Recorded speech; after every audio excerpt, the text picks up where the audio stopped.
कुछ मौका क्यों नहीं दे सकती अभी? आप क्या कह रही हो तुम? तो मैं और क्या कहूँ?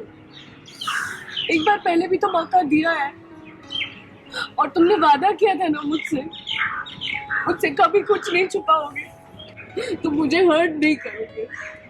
तो फिर आज मेरी आंखों में आंसू क्यों है?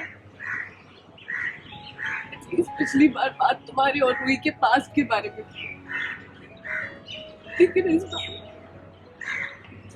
तुमने हमारे हमारे बच्चे के बारे में इतना बड़ा झूठ बोला।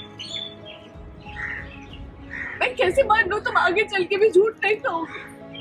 प्लीज बिलीव मी, मैं कभी मैंने बिलीव किया था अरमान, यकीन किया था तुम पे। तुमने क्या किया? इतने दिन तक तुम मुझसे झूठ बोलते आए ना। सच हमारे साथ था, तुम्हारे सामने मैं उसे बीएसपी कह के बुलाती थी, लेकिन तुमने कुछ नहीं कहा। मैं उस छोटे से बच्चे को इतने वक्त तक उसकी खुद की मम्मा से दूर बोलती रही कि वो बड़ा होगा तो मैं उसके लिए ये करूंगी वो करूंगी। मैंने उस बेचारे छोटे से बच्चे को उसकी खुद की माँ से इतने वक्त तक दूर रखा। वो मुझे मम्मा समझता था। तुमने कुछ नहीं कहा, तुम हम दोनों को ऐसे बेवकूफ पर। प्लीज बिलीव मी, मैंने तुम्हें प्रोटेक्ट करने के लिए सब कुछ किया। अपनी वाइफ की तरफ अपनी जिम्मेदारी निभा रही थी, लेकिन शायद तुम भूल गए मैं एक वाइफ के साथ साथ एक माँ भी हूँ, तो अपने बच्चे का सच जानना डिजर्व करती है। सॉरी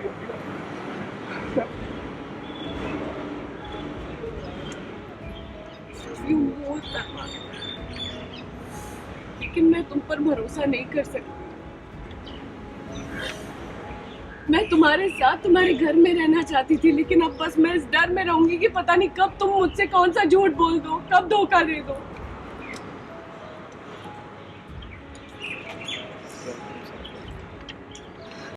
एक्चुअली बात ये नहीं है कि अरमान ने मुझसे झूठ बोला, धोखा दिया।